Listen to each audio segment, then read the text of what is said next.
So what's happened, and I do want to give people context on this too. I made this purchasing decision back in the late 90s, I believe. Yeah. And at that time, the networks were competing on which network was the best. Right.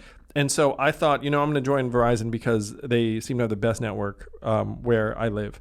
And then in the intervening 25 years or so, what happened is that all three carriers have invested billions of dollars in their networks to get them all to essentially parity.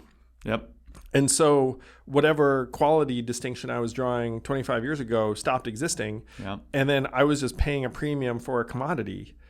Yes. You see what's going on? So industry-wide, Americans are paying, let's call it 170 billion or so for wireless, and then another 130 billion or so for data if you include companies and like broadband and the rest of it.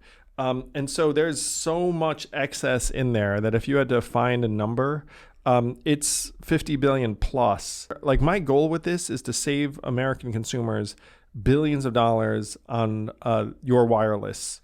And put billions of dollars back in consumers' hands. And one of the things that's going to happen from this is that there's going to be pricing pressure on the carriers, because they'll be like, wait a minute, like millions of people wake up and be like, why am I paying Verizon 80, 90, 100? And I am thrilled to be able to make this case to folks, because getting money in your hands, and after you get this money back into your hands too, in the form of Noble, so you get Noble cash back in your account if you don't use a certain amount of data.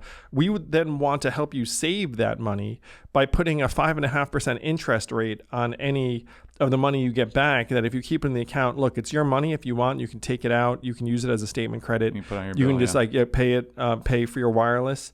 But if you keep it there, we'll pay you a 5.5% interest rate. And this is one of my pitches to Galloway, is like, how are we going to help people save, is by actually rewarding them to do so, to help them live financial principles painlessly. Because right now it's painful. It's painful to save.